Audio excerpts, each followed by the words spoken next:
Hi, welcome to my review, 2 weeks in the making, by the way, of Disclosure Day. And I say it's 2 weeks in the making because today is June 25th, and I saw it on Thursday, June 11th. So while I may not be in the mode of having freshly emerged from the theater, being in the awe of what I had just seen, I did take notes the day of and tweaked a few things in my notes since then to hopefully still give you a good impression of this movie, which I loved, by the way. I know all art is subjective, including movies, movie making, movie watching, but I really love this. By the way, the first part of this review will be non-spoilers, and I will give you a little countdown before I get to spoiler stuff. So keep that in mind. One of the reasons I loved this movie is because number one, I've kind of always been fascinated by the prospect of UFOs and life beyond Earth for most of my life. I'm one of those of the belief that this world and this universe, maybe multiverse, is just much too vast for us to think that it's only us. I mean, to quote Carl Sagan's movie. I didn't read the book, but I saw the movie Contact. And I think, I forget Jodie Foster's character's name, Ellie something, but she said, it would be an incredible waste of space if it were just us. And moreover, I'm of the belief that is indeed true. Something else I loved about Disclosure Day was the fact that it really built tension from the first scene all the way up to the final scene. And You'll see what that's like when you see the movie, if you haven't seen it yet or had the displeasure of having it spoiled for you online. And now that we're in this spoiler culture these days, it really had a lot of beautiful use of light and dark.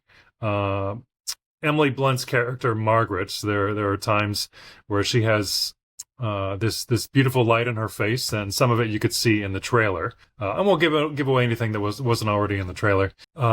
There's also a shot in the trailer that shows a control center of sorts with a lot of screens in it, and I thought some of the light that they show was reminiscent of Keir Dulai's face in 2001: A Space Odyssey when he's trying to get back into Discovery 1 and Hal won't let him.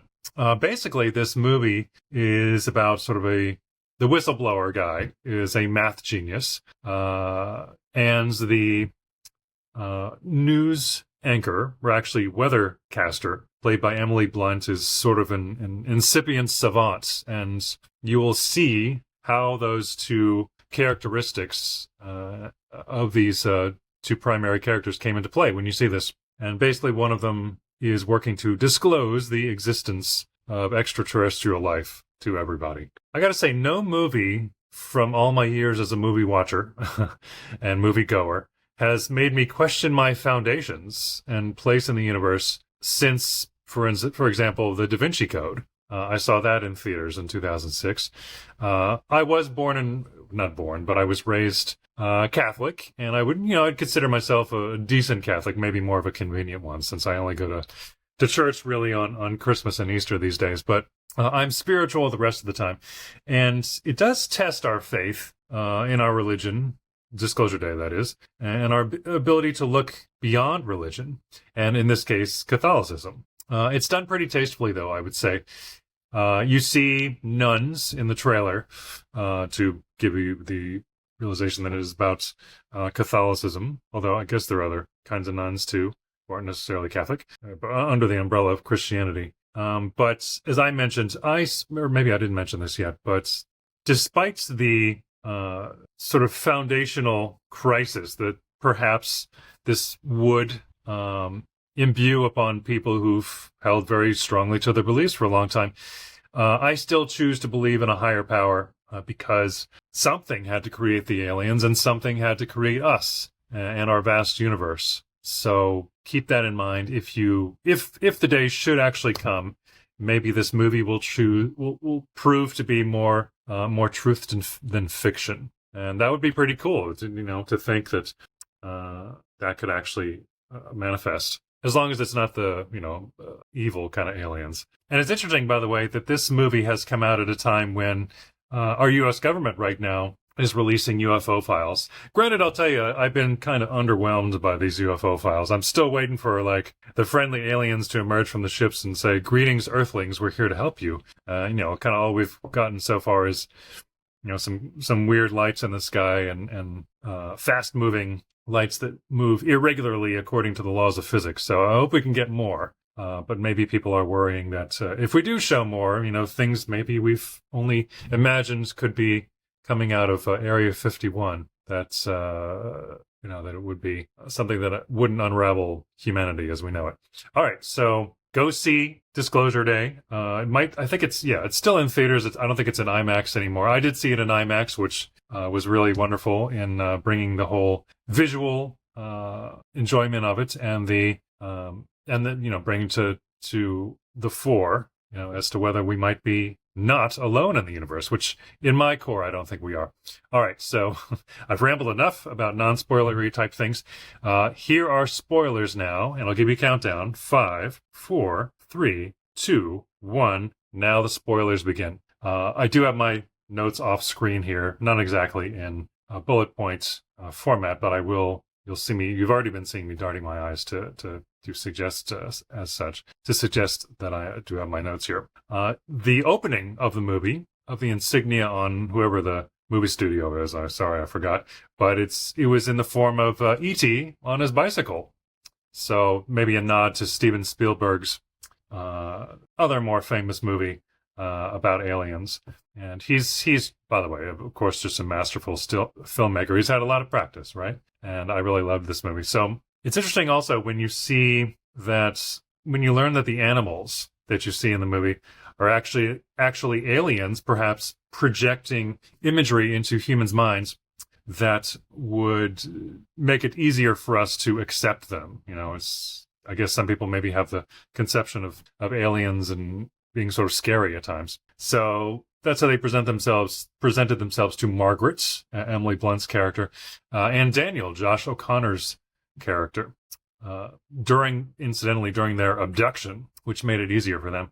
This wasn't really, terribly scary abduction. It wasn't like something you might have seen in Fire in the Sky, by the way, which I've read is probably one of the most intense and emotionally distressing for people who might have they've gone through this sort of thing, or even to watch alien abduction scenes in cinema. So who knows? By the way, I have not seen Fire in the Sky all the way through. I've only seen that one famous clip on YouTube because it was suggested to me, but I should probably see the whole thing. So does the fact that the animals are in fact aliens presenting themselves as animals to us so we don't get distressed by their actual shape, does that mean that the cardinal that appeared to Margaret and Jackson on their kitchen table was a miniature alien? And that's when Margaret's when her gifts were psychically unleashed, By the way, the abduction procedure that I just mentioned, which shows them as kids being brought by the animals into that house, it was basically, when you see it on screen, it's basically like a LASIK procedure for the unconscious mind. You see some kind of laser over their eyes, changing their eye color, in fact, and imbuing them with their gifts. So I thought that was interesting. And as I mentioned, the aliens, thankfully, are depicted as benevolent and not malevolent, like you might see in War of the Worlds, or Independence Day, or Fire in the Sky, as I mentioned. Also Prometheus, too, that Alien prequel, which I liked. Though I must admit, the kids did look slightly rattled during their abduction scene when they were on the gurneys, and what kid wouldn't be, probably. Another thing that the movie goes into is that particularly with the interactions with the nun, whose name and actress's name I forget, by the way, sorry. It talks about the Book of Genesis, that it was about, which in a nutshell was about the creation of Earth and humanity, and the telling by the nun to Margaret's character, to Margaret rather, to Emily Blunt's character, that the Book of Genesis was about Earth only and not anywhere else in the universe. So I guess that's to suggest that we are God's image on Earth, but not necessarily elsewhere on the planet. So maybe in the universe rather, so he would have invented other species too. I also thought, I'm really jumping around with my thoughts on this. I just wrote these down as they came to me. I found the news anchors' reactions during the release of the raw footage to be, a pretty good interpretation of how people might react seeing this sort of thing for the first time. You're just awestruck, number one. I mean, I think a lot of us on the planet Earth right now probably think there are beings beyond this world. I'm one of them. But then to actually see it being revealed to you when you see all this footage, which obviously for the purposes of this movie was not real footage, or was it? But it was, mock-ups of the crash in Roswell, New Mexico in the 40s, and then things out of Area 51. So, and to depict how perhaps we will react to that, I don't want to say if, but when that day comes, because again, I'm one of those people who thinks we can't be alone in the universe. I found the fact that anchor remained calm amidst all this revelation, similar to maybe how some of us might react. Some people might freak out upon realizing this and have those crises of faith. But when you're on TV, I guess you have to stay composed, no matter the circumstance, as unworldly and otherworldly, literally in this case, would be. Then, I guess in terms of locking down the gifts of Daniel and Margaret, Daniel's gifts were sort of mathematic in programming. He's a math genius. And then Margaret's were neurolinguistic and telepathic, because she was very gifted in speaking foreign languages, presumably to which she had no previous exposure as a student. And then she could read people's thoughts, too. So that's the telepathic part. I just think everybody in the movie is so good. I was impressed by everybody's role, but especially Emily Blunt. I could see her getting the Best Actress nomination during the awards season later this year and into early 2027, going from the cheerful on-air meteorologist to the talented linguist, to then have her showing her state of hysteria inside the train car right after they narrowly escaped getting killed by the by the car colliding into the train by way of the mean guy. Describe that too well, who ran them into the train, trying to prevent them ultimately from releasing the previously unreleased footage and information that we're not, in fact, alone in the universe. It sounds like Emily Blunt, on that note, by the way, about being a talented linguist, that it sounded like she has a great command of Russian and Korean in real life, or, being an actress, maybe that's her duty to be able to emulate accents. But she actually spoke the language, from what I could tell. I don't speak Russian other than da and niet. I don't speak any Korean either, but they sounded pretty legitimate from what I could tell. So she's very well trained in accents and very well trained in languages, it sounds like. And of course the alien click language. And I did read a little tidbit where she said that she had some kind of vocal training that would help her create all those clicks, which was kind of eerie when you see it in the trailer, of course, if you've seen the trailer, and then eerie in the movie, of course, too. The movie ended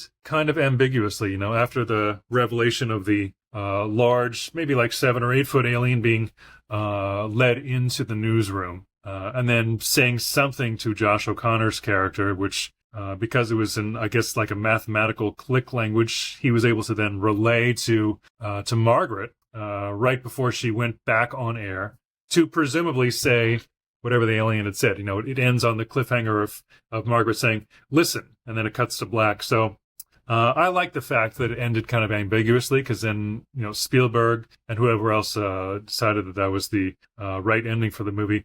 Lets the viewer decide, if the alien had said, or she was about to relay what the alien had just said, and presumably it would be something benevolent. That was the suggestion that I got from the movie. Or if it was, maybe she took in what the alien had said by way of Josh O'Connor's translation of the alien language, and that she decided to say something different. Who knows? I like that was sort of ambiguous. They did show the fact that they showed that this disclosure news was important enough to interrupt news coverage of whatever conflict was happening in the world, Russia and with Russia and North Korea, shows that I think humanity is eager to hear and confirm once and for all that we are not alone in the universe. Thank you for being friendly, aliens, when you do decide to show up to all of us civilians. I did have just a few small gripes that just seemed a little too convenient to the plot. But it is Hollywood. You do get scripts written for movies and to make things work out for the story being told. Let's see. The fact that Josh O'Connor's girlfriend's character in the movie, whose name I forget, sorry about that, but I did look up. She's the daughter of Bono, by the way. The fact that she showed up with the crystal thingy that would somehow make the relaying of the information possible. Did that seem a little too convenient that she happened to show up without any additional interference from mean officials? So that was one little thing. I don't know how much people took into that. I'm rambling, sorry. And then the fact that the agents who arrived at the scene of the car that had just gone over the cliff, when Josh O'Connor's character and his girlfriend were trying to get away from the agents, couldn't they have looked at the rock 10 feet away from them and seen that they were there? Wouldn't they have been a little more careful about looking in their immediate area to try to find these escapees? I don't know. That was strange. And then one would think that a train that would have just hit a car in real life would have stopped, but it didn't in this case. It just kept going. Kept going to make the train scene the big action, one of the big action scenes of the movie. So I don't know. And incidentally, a good friend of mine who also saw the movie said he thought that we would be getting a sequel based on how the movie ended on a cliffhanger on the word listen. I didn't see it that way at all. You could see the full movie as an extended version of the trailer, and it's basically a big tease toward the whole movie could be like a soft intro for humanity to get us ready for the possible and maybe eventual introduction of extraterrestrial life to our planet. Also, my friend who I was talking to about this said that maybe the aliens landed here as a means of escaping their own planets, or maybe there was a war going on there too, and they couldn't leave once they crashed. Who knows? Because our technology is not as advanced as theirs, so they couldn't get out of here. One thing I did notice between the trailer and the movie, there's a scene in the movie where Josh O'Connor's character mentions that there are 7 billion people on Earth, but in the movie they mention 8 billion, which is, I think, a more accurate representation of Earth's population these days. But that's it. So those are my quite rambling thoughts on Disclosure Day. Thank you for making it to the end if you happen to see it this far. And let me know your thoughts in the comments section. I look forward to reading them. And thank you, Steven Spielberg, and everybody involved in the movie for making such a thought-provoking movie. And maybe fiction will prove to be truth eventually. That would be something, huh? Thanks for watching, and have a great day.